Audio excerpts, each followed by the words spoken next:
हमने इस पर बहुत रिसर्च की है, खोज की है। फिर मैंने कहा कि इसका एंटीडोट्स क्या हो सकता है, इसे लड़ने के लिए क्या करना चाहिए। तो हमने क्या खोजा, जो आपको अभी बताया कि सुबह उठते ही पहला काम मुस्कुराने का करो। कहा करोगे? मुस्कुराने का। तो मुस्कुराओगे तो क्या होगा, खून को जो गाढ़ा करने वाला जो तत्व है, वो जो दिमाग में अमृत बहेगा, वो उस गढ़ापन को क्या करेगा, न्यूट्रलाइज करेगा। बीटा एंडोर्फिन, एनकेफेलिन, डाइनोर्फिन, वेजोप्रेसिन इत्यादि। दूसरा काम क्या होगा, सुबह उठकर क्यों मुस्कुराना चाहिए। एक तो खून का गाढ़ापन आपका पतला मतलब कि ठीक होगा, इतना गाढ़ा नहीं होगा, क्योंकि वो स्ट्रेस हार्मोन के कारण, क्योंकि उसमें कोर्टिजोल का लेवल भी बढ़ा रहता है। कोर्टिजोल क्या है, स्ट्रेस हार्मोन है। तो स्ट्रेस जब हमारा जो है स्ट्रेस का एंटीडोट्स मिल गया, यानी उसका विरोधी हंसने से पैदा हमने कर लिया। स्ट्रेस का एंटीडोट्स क्या हो गया, सेरोटोनिन है, डोपामिन है, एनकेफेलिन है, डाइनोर्फिन है, वेजोप्रेसिन है, जो मुस्कुरा करके हम पैदा कर लेते हैं।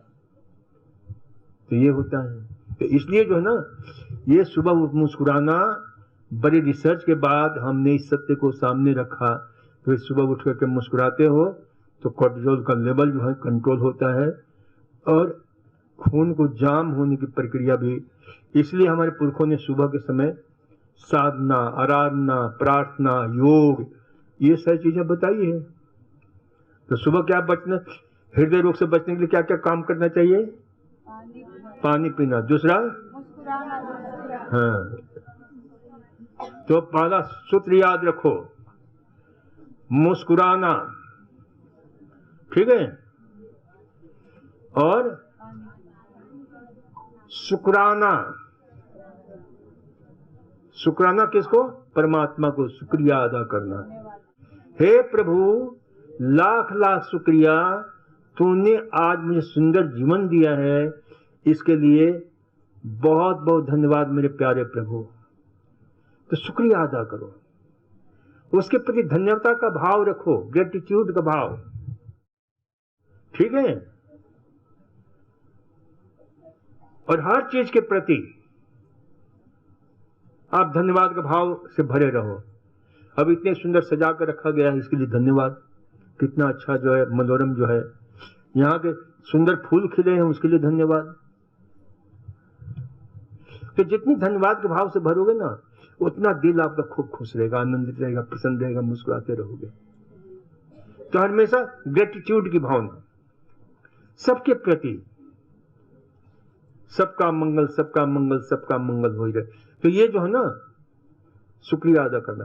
पहला काम मुस्कुराना, दूसरा शुक्राना, तीसरा जल पीना, ठीक है, तो जल पीना। चौथा ओरल हाइजीन, यानी मंजन करना, अंदर की सफाई करना, बाहर की सफाई करना, मुंह धोना, ये सब जो है ये करना।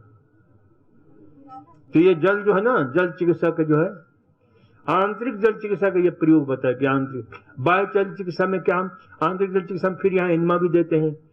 तो इसलिए जो ना, इसे ध्यान रखो। तो अलग अलग चिकित्साएं हमारे जल चिकित्सा में होता है। कुछ घर के लिए जल चिकित्सा आपको बताते हैं, घर पर क्या कर सकते हो।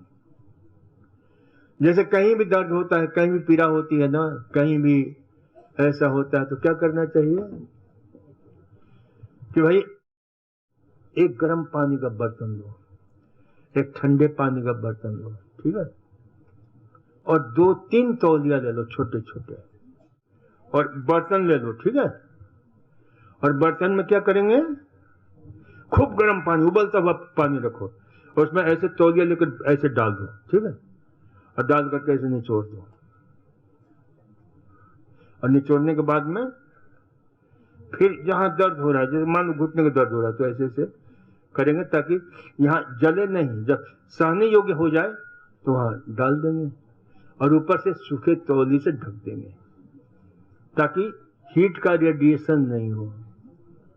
फिर खूब बर्फ वाला पानी, दो पानी का बर्तन में गर्म पानी का, खूब गर्म पानी, उबलता हुआ पानी होना चाहिए, और एक कैसा होना चाहिए, बिल्कुल ठंडा पानी। फिर वो दूसरा तौलिया लिया, इसी तौलिए को मत डालना, दूसरा तौलिया लेकर के ठंडे पानी में भिगोया और फिर इसको रख देना यहाँ पर, फिर सूखे तौलिए ढक देना।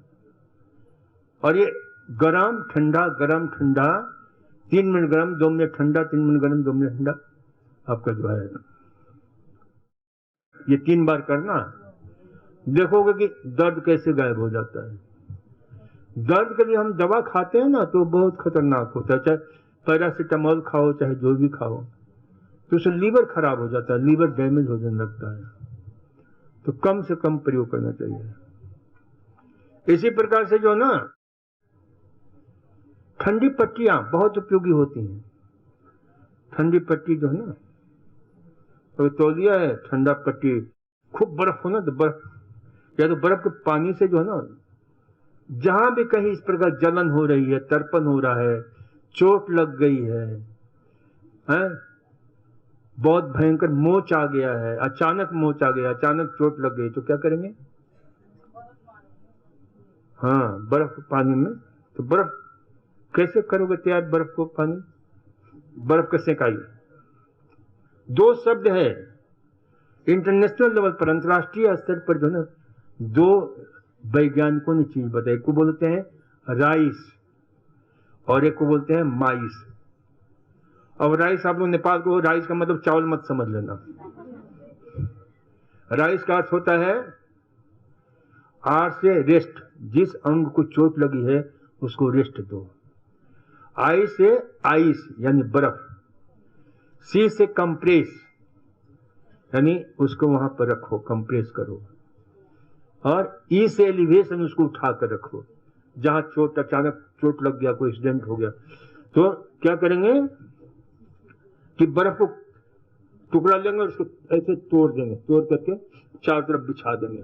ठीक है, बिछा करके इधर से मोड़ लेंगे, इधर से मोड़ लेंगे, इधर से मोड़ लेंगे, इधर से मोड़ लेंगे। ठीक है, और जब मोड़ करके फिर जहां रखना है वहां रख देंगे, तो उसे तुरंत रिलीफ मिलता है, तुरंत लाभ मिलता है। और दूसरा माइस, यानी उस अंग को मोशन देते रहो, गति देते रहो, हिलाते रहो, आइस कंप्रेस करो और उठा कर रखो। राइस माइस समझ गए? ये ठंडी पट्टी सिर्फ यही काम नहीं, बहुत काम करती है। देखो, मैं एक उदाहरण देता हूं कि एक हमारे पास बच्चा लाया गया, बहुत पहले की बात है, 1980 की बात। मेरे को 50 साल हो गया इस क्षेत्र में काम करते हुए। कितने साल? हाँ, शायद आप लोगों को उम्र 50 साल होगी, बहुत लोगों की। तो ये जो है ना, एक बच्चा सुबह सुबह लाया गया, 1980 की बात है, मैंने दूसरे शहर में था, 4-5-6 लोग लेकर के आए। बीच में वहां मेडिकल कॉलेज पर था तो वहां नहीं ले गए। उस बच्चे का जो है ना पेशाब रुक गया था, ये कई बार बताता हूं मैं, और बच्चा रोए जा रहा था, रोए जा रहा था, रफड़ा रहा था। अब मैं उस समय योग करा रहा था, तो मैं फिर जो है नीचे आया।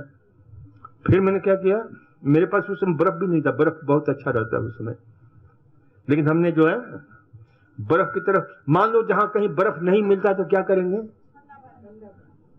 तो जो भी पानी ठंडा होगा ना उसमें ये डुबाएंगे, डुबा कर क्या करेंगे, निचोड़ करके, और फिर ऐसे ऐसे करेंगे खूब तेजी के साथ। समझ में आ रही है? तो बर्फ की माफिक ठंडा हो जाएगा। कैसा हो जाएगा? बर्फ की माफिक। और फिर उसके बाद जो है ना उसको वहां रख देंगे।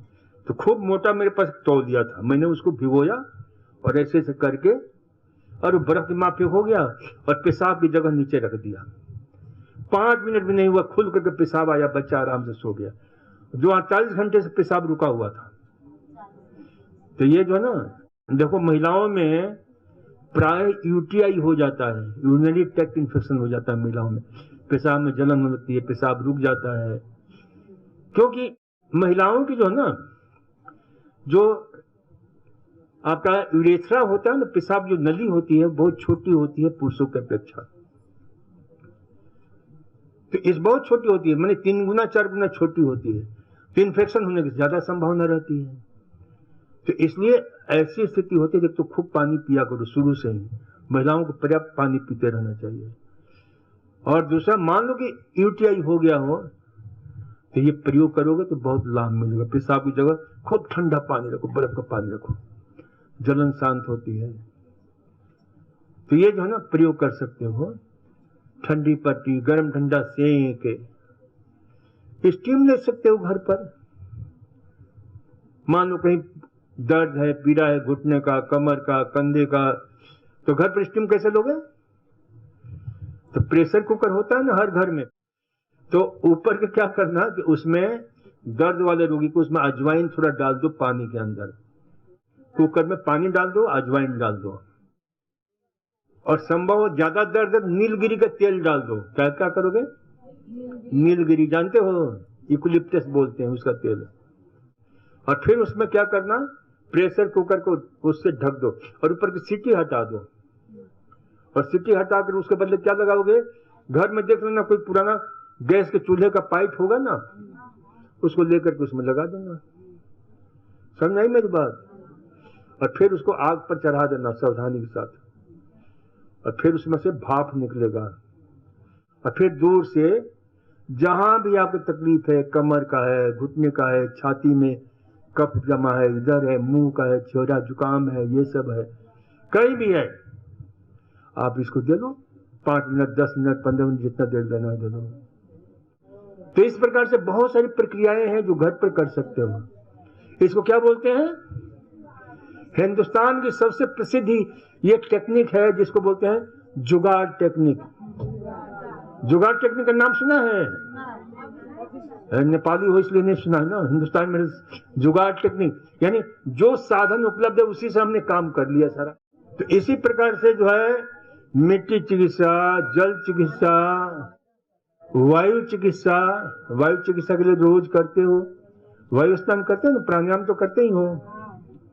तो अभ्यंतर प्राणायाम भी होता है, बाहर प्राणायाम भी होता है।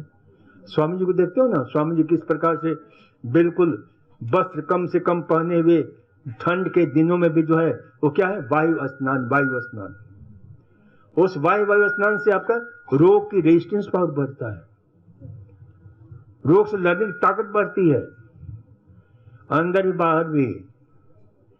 फिर आकाश तत्व है। आकाश तत्व क्या है? आकाश तत्व का सेवन कैसे करोगे? है? आकाश का मतलब क्या होता है? खालीपन। जैसे ये खाला है ना, खाली है, बाहर जाओ तो और आकाश खाली दिखेगा और अच्छा लगता है। तो आपके शरीर में भी आकाश तत्व है ना, है? और शरीर में सबसे बड़ा आकाश तत्व है, लेकिन उसको आप लोग जो है ना आकाश तत्व में रहने ही नहीं देते हो, भरते रहते हो, दिन भर भरते रहते हो। तो इसलिए जो ना ये पेट को थोड़ा सा आकाश तत्व जैसे खाली रखो कुछ देर, 2-3 घंटा हुआ नहीं कि फिर खा लिया, फिर खा लिया। ये कितना खाते हैं? अब तक टनों खा चुके होंगे और ये पेट भरता ही नहीं है। तो इसलिए हमारा सूत्र है, खाने को आधा करो, पीने को दुगना और हंसने को चौगुना। ठीक है? आकाश तत्व का सेवन कहां से करते हैं? आकाश तत्व का सेवन करते हैं उपवास से। और उपवास इतना उपयोगी है, इतना ये है कि कोई भी बीमारी हो उस दिन खाना बंद कर दो। हमारे जो ऋषि मुनि थे, जंगलों में रहते थे, क्या खाते थे बेचारे? साग, फल, कंद, मूल आता ना, साग खाई 7 बरस बिताए, कछुदिन भोजन वारी बतासा, किए कठिन कछुदिन उपवासा। है? तो और 100-100, 150, कितने हजारों साल तक जिंदा रहते थे। इसलिए जो है ना ये ध्यान रखो कि भाई उपवास जो है ना, उपवास का क्या मतलब होता है? उपवास का अर्थ होता है कि वह प्रक्रिया जो जिससे भगवान की ऊर्जा मिलने लग जाती है। उपवास का अर्थ होता है उपवास, दो शब्द है ना, उप और वास। उप और वास संस्कृत में बोलते हैं, उप माने नजदीक, वास माने होना, अपने नजदीक होना, अपने परमात्मा के नजदीक होना, स्व में स्थित होना। और उपवास का अर्थ स्वास्थ्य भी होता है। स्वास्थ्य यानी उपवास, उपवास यानी स्वास्थ्य। स्वास्थ्य का क्या अर्थ होता है? स्वास्मिन तिष्ठति इति स्वस्थ, यानी स्व में स्थित हो जाना स्वास्थ्य है। तो इसलिए उपवास और स्वास्थ्य का बहुत ही गहरा संबंध है। समझ में आई मेरी बात? तो इसलिए ना उपवास कम से कम सप्ताह में 1 दिन किया करो। और व्रत का मतलब व्रत नहीं होता है, ध्यान रखना। व्रत का मतलब होता है सिर्फ पानी पीना। तो सिर्फ पानी पीकर रहो, और जब पानी खाना शुरू करना हो तो किसी इसे ठोस आहार नहीं, रस से तोड़ना। नहीं तो दिन भर व्रत किया और फिर हलवा पूरी कचौरी खा लिया, तो ये क्या होता है? इसको क्या बोलते हैं? गजकर्णी कृत्य। हाथी होता है ना, हाथी देखा होगा, तो खूब नदी में नहाता है, खूब नहाता है, खूब झील में नहाता है, पानी से खूब अटखेलिया करता है, और बाहर निकलते क्या करते, जितना धूल उल होता है सब सूंड में उठाकर अपने सिर पर डाल देता है। तो ऐसे ही जो ना उपवास किया, बहुत अच्छा उपवास किया, सिर्फ पानी पर रहे, व्रत किया, सोमवार का व्रत किया, सुबह से लेकर शाम रात तक व्रत किया। सुबह जहां खाने का मौका आया खूब हलवा पूरी खा दिया, तो क्या हुआ? उस धूल कण को लेकर डाल दिया। अरे मौसमी के रस से तोड़ा करो, संतरे के रस से उपवास तोड़ा करो, और फिर उसके बाद संतरे का रस लेने के 2-3 घंटे के बाद भले आप जो खाना हो खाओ। लेकिन हर में क्यों कि उपवास करोगे तो आपकी अग्नि मंद हो जाती है, और उसमें ठोस आहार दोगे तो फिर पेट में गैस, एसिडिटी सब बनेगा। और वैज्ञानिक तरीके से तोड़ोगे तो क्या होगा? आपको बीमारी में आराम मिलेगा, आप स्वस्थ होगे। और कई उपवास होता है इंटरमिटेंट फास्टिंग बोलते हैं, बहुत से इंटरमिटेंट फास्टिंग होता है। हमारे यहाँ बिहार में, वहां पर हम वहां भी थे, तो अनंत चतुर्दशी का व्रत करते थे। सुबह जो है ना खाना नहीं खाते हैं, दोपहर में 1 टाइम खाना खाते हैं। तो मैं तो ननिहाल में पला हूं, तो मेरी नानी बैठ जाती थी, मेरे को याद आता है बचपन में। तो नानी क्या करती थी कि वो डंडा टाइप लेकर के बैठ जाती थी, कहा कि सुबह नहीं खाया है उसके बदले भी खा लेता हूं, और शाम को खाना नहीं मिलेगा वो भी बदले खा लेता हूं। तो ऐसा व्रत नहीं करना, ये व्रत नहीं है, इसको बोलते हैं भरत, भरना नहीं है।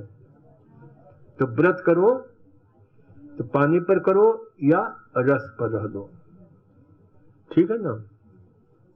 जैसे अभी हम एक जो ना अभी करें इंटरमीडिएट फास्टिंग हम कर रहे हैं, मैं कर रहा हूं विगत 8-9 महीने से। मैं सुबह खा लेता हूं 8-9 बजे, और फिर 1-1.5 बजे खा लेता हूं, उसके बाद कुछ नहीं खाता हूं। 18-19 घंटे का रोज में उपवास कर रहा हूं विगत 8-9 महीने से। इसको बोलते हैं इंटरमिटेंट फास्टिंग। कोई भी कर सकता है, सबके। शुगर वाले का जो ना शुगर कम हो जाता है, ये बहुत शानदार उपवास है। क्यों कि शुगर वाले क्या है कि डॉक्टर भी बताता है खाते रहो खाते रहो खाते रहो, क्योंकि शुगर पर हमारी विशेष पुस्तक है, इंग्लिश में भी है हिंदी में भी है। मेरी लिखी हुई 25 पुस्तकें हैं, 5 पुस्तकों को उसमें से government of India ministry of health ने पुरस्कृत किया हुआ है, अवार्ड दिया हुआ है, और वो भी प्रथम पुरस्कार, सेकंड पुरस्कार, थर्ड पुरस्कार से। तो ये सुन लो मेरी बात कि भाई इंटरमिटेंट फास्टिंग आपके नॉर्दर्न यूनिवर्सिटी ऑस्ट्रेलिया के वैज्ञानिकों ने खोज किया है कि उपवास जो ये इंटरमिटेंट फास्टिंग जो मैं बता रहा हूं वो कैसे डायबिटीज को ठीक करता है। कि भाई जब हम समय मिल जाता 18 घंटे को उपवास करना, तो उसमें क्या होता है कि हमारे शरीर में शुगर है, उसको शरीर उपवास में उपयोग करना जो है शुरू कर देता है, क्योंकि उसको हमेशा देते रहते हैं ना। अब जैसे बहुत सारे डॉक्टर कहते हैं अरे तो भूखे मत रहना, भूखे खाते रहना, कुछ ना कुछ दवा खाते रहना, ये भी खाते रहना। अरे उसको बोलते हैं, विज्ञान की भाषा में उसको हम बोलते हैं कि ग्लाइसेमिक इंडेक्स, उसका लोड, ग्लाइसेमिक लोड, यानी उसका भार बढ़ता चला जाता है, और उसी प्रकार से इंसुलिन लोड भी बढ़ता चला जाता है। इंसुलिन भी ज्यादा मत, अब परिणाम क्या होता है कि इंसुलिन की ताकत खत्म हो जाती है।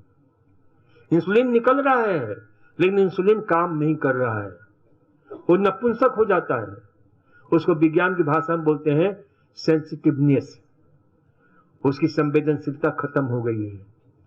तो जो है ना, अब उपवास करते हैं तो क्या होता है कि उसे इंसुलिन की ताकत लौटने लग जाती है, क्योंकि उसको मौका मिल जाता है, लोड कम हो गया।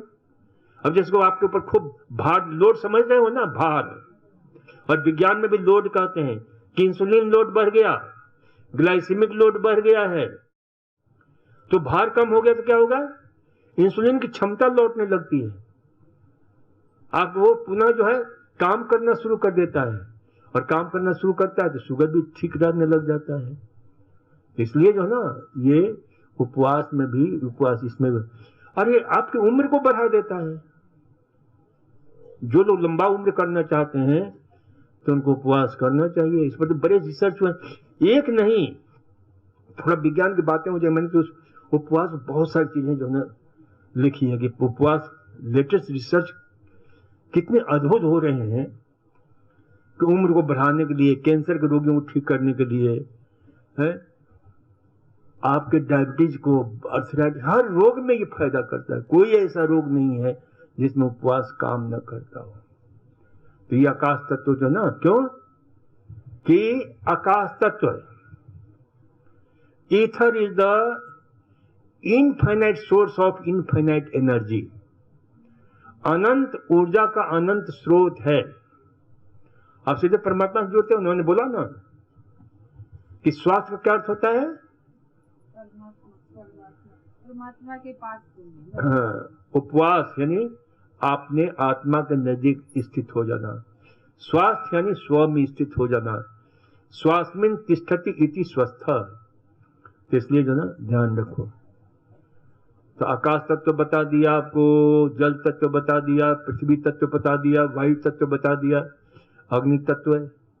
अब जितने आप लोग बैठे हुए हो ना, सब में क्या है, सूरज भगवान की कमी है, अग्नि तत्व की कमी है, सबको मैं देख रहा हूं। इसलिए किसी को घुटने में दर्द हो रहा है, किसी को कमर में दर्द हो रहा है, किसी को कहीं दर्द हो रहा है, कहीं कहीं दर्द हो रहा है। देखो, धूप स्नान लेते ही शरीर के अंदर कितनी प्रक्रिया शुरू हो जाती है, ये काम नहीं करता है वो। 1101 बीमारियों से रक्षा करता है। ये जिनके बच्चे होने की ताकत कम है, उनके बच्चों की ताकत को बढ़ा देता है, हड्डियों को मजबूती प्रदान करता है, आपके नींद को सही करता है, दिमाग की क्षमता को बढ़ा देता है, नींद अच्छी लाने लग जाता है, क्योंकि शरीर में इतनी सारी दवाइयां पैदा करता है। ये सूर्य भगवान क्यों ऐसा करते हैं, क्योंकि हम सभी सूर्य के संतान हैं। यू ऑल आर सूर्यवंशी, हम सभी सूर्यवंशी हैं। क्योंकि पृथ्वी क्या थी, सूरज की पुत्री थी, समझ लीजिए। अरबों वर्ष पूर्व, कितना, करीब 2.5 लाख खरब वर्ष पूर्व जो है ना, ये पृथ्वी का जो है ना, ये सूरज की जिगर की टुकड़ा थी, सूरज से अलग हो गई थी, और हजारों साल तक धधकती रही, सूरज की गोला थी। फिर वो धधकने से कुछ ऐसे चेंजेज हुए वातावरण में, जिसमें जो है ना बहुत सारे हाइड्रोजन ऑक्सीजन जो है का निर्माण, पानी जो है हाइड्रोजन ऑक्सीजन के मिलने से बादल घिरे, लाखों बरस तक पानी बरसता रहा। तो ये चट्टान जो थे ना, ये आग का गोला क्या होगा, शांत धीरे धीरे ठंडा होकर के धीरे धीरे जो ना ये चट्टान बन गया। और चट्टान पर जहां जहां पानी गिरा, गड्ढे बन गए थे, वहां पर पानी जो है ना जमा हो गया, समुद्र बने। और समुद्र में फिर घोल खूब ज्वार भाटे के उत्पन्न से नाना प्रकार की, इसमें aldehyde, protein, amino acids, methane, ये सब गैसें मिल करके प्रिमिटिव सूप बना मान ये जीवन का। फिर उसमें एक है जिसको यूरो जो ना कैरियोर्स, यूकैरियोट्स, प्रोकैरियोट्स, ये जो है ना जीव ऐसे बने जिसके जो ना धीरे धीरे। और फिर इस प्रकार से आज हम मल्टी सेलुलर, पहले यूनिसेलुलर कौन सा जीव बना, एमीबा। खैर, तो ये जो है ना थोड़ा सा हमने बताया कि इस प्रकार से जो ना, तो ये सूरज के हम क्या है, हम सभी सूर्य पुत्र हैं। और सूर्य हमें रोशनी नहीं देता है बल्कि हमें स्वास्थ्य देता है। एक एक अंग को स्वास्थ्य प्रदान करता है, एक एक अणु परमाणु को। देखो ना, जिसको डिप्रेशन हो जाता है, एंजाइटी होता है, दुखी रहते हैं लोग, उसमें क्या है, सेरोटोनिन की कमी है। सेरोटोनिन कहां बनता है, सूर्य के कारण दिमाग में। अब उसकी कमी हो जाए, डॉक्टर क्या देता है, सेरोटोनिन सिंथेटिक देता है, जिसको क्या बोलते हैं, SSRI, selective serotonin receptor inhibitors. और वो हमें कहां से मिलता है, सूरज भगवान से मिलता है। और वो कहां से बनता है, आप दूध दही खाते हो ना, उसमें ट्रिप्टोफैन तत्व होता है, एमिनो एसिड, उससे बनता है।